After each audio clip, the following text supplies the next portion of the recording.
السلام عليكم ورحمة الله وبركاته. إن الحمد لله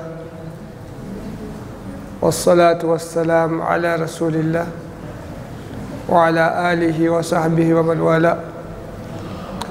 أما بعد, the Prophet Muhammad sallallahu alaihi wasallam, at the beginning, just before he became a prophet, he would leave his family and go to Hira, a cave, and he would stay in there for a while.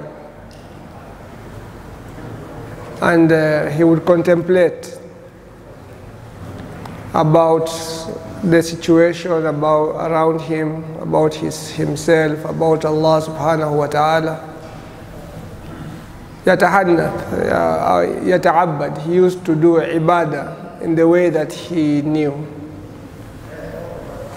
And in this period when he was alone in the cave, Allah subhanahu wa ta'ala revealed the Quran to him through Angel Jibril. It was a very scary experience, because imagine it's you somewhere out there all alone.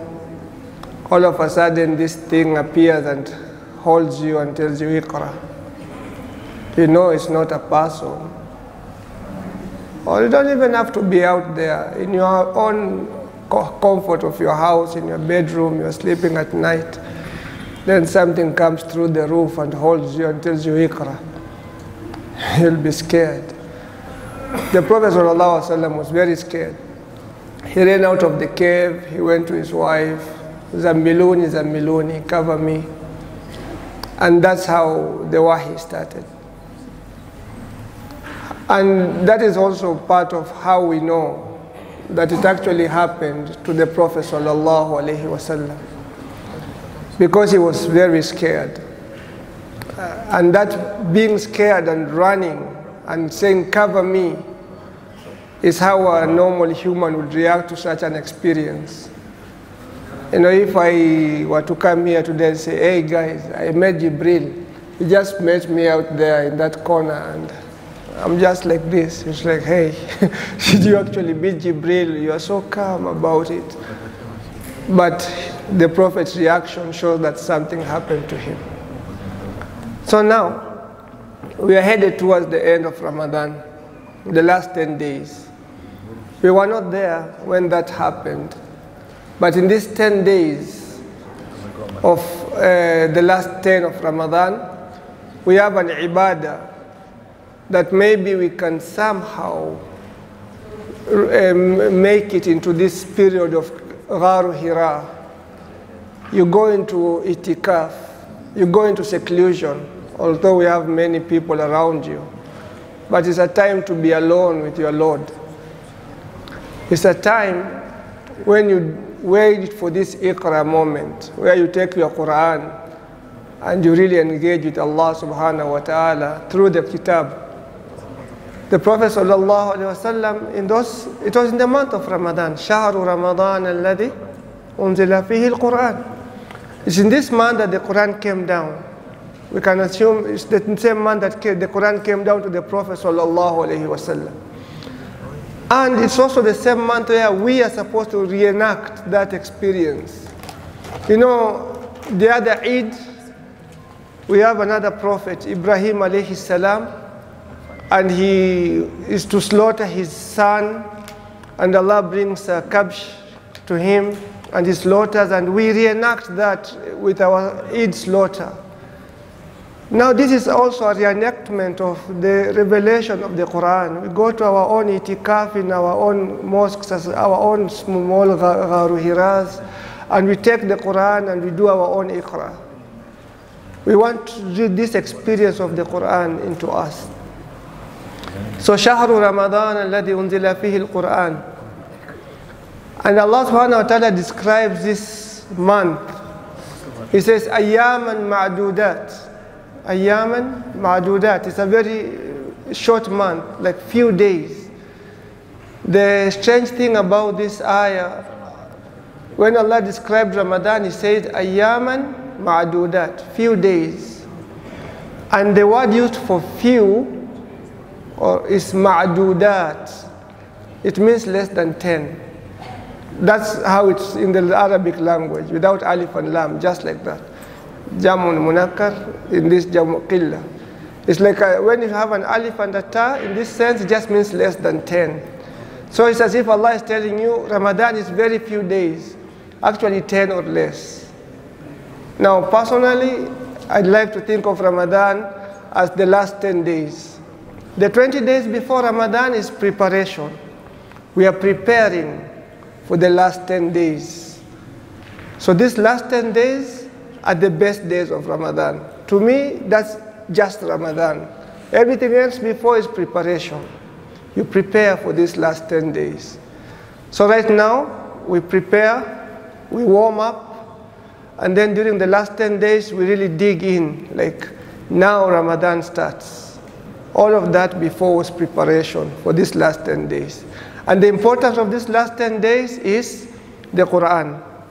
We say, oh, it's Laylatul Qadr. But then you say, Inna anzalnahu fi Laylatul Qadr. We reveal this Quran in Laylatul Qadr.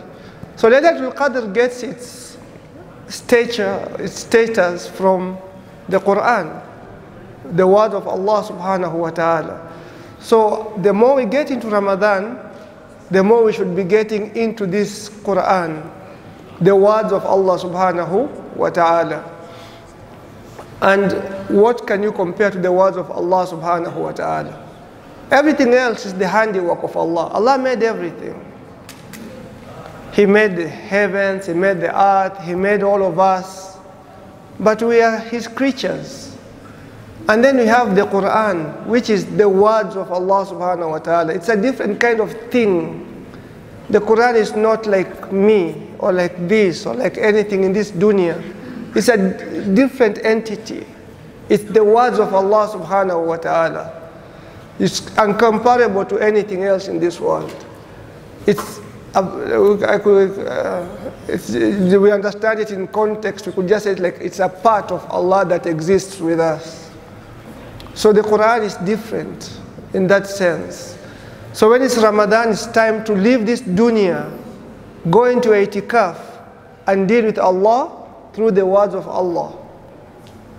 So these last 10 days, وَأَنْتُمْ عَاكِفُونَ فِي الْمَسَاجِدِ, we need to be in the mosque doing Quran. If it's possible, you take a leave or an off from your job, if possible, just 24 hours, come to the mosque, get your must-have, go through it. Try to get as much of the Quran as possible. You don't have to finish it though. If you finish it, well and good. But if you don't, I'm sure in the first Ramadan, when the Prophet was told Iqra, in that Ramadan maybe he only had 5 ayah. 5 ayah. The first time he got the Quran in Ramadan. And the next Ramadan, he didn't even have the whole Quran. He was still in Makkah. He only had a portion. And the next Ramadan, he also had a portion. Like that, like that. However, he never finished the Quran until the last Ramadan, after 20-something years, is when he finally got to read the whole Quran from beginning to end. So it's not a shame if you, in this Ramadan, you read only a portion of the Quran with understanding, reading the page. What can I do in this page? What is Allah trying to tell me? Have I really understood? Can I put this into practice? If you just read one page and you decide this is my life from now on, this is my Ramadan 2023 page, and you live your life based on that page, you are okay. Next year you read 3 pages, if Allah gives us all that time. And then the other Ramadan we do 15. And then by 20 years time we get the whole Quran into us. We'll be very different creatures in 20 years. We ask Allah subhanahu wa ta'ala to make us of those who think about Ramadan and contemplate. رَبَّنَا آتِنَا فِي الدُّنْيَا حَسَنَةً وَفِي الْآخِرَةِ حَسَنَةً وَقِنَا عَذَابَ النَّارِ. صلى الله على نبينا محمد وعلى آله وصحبه وسلم.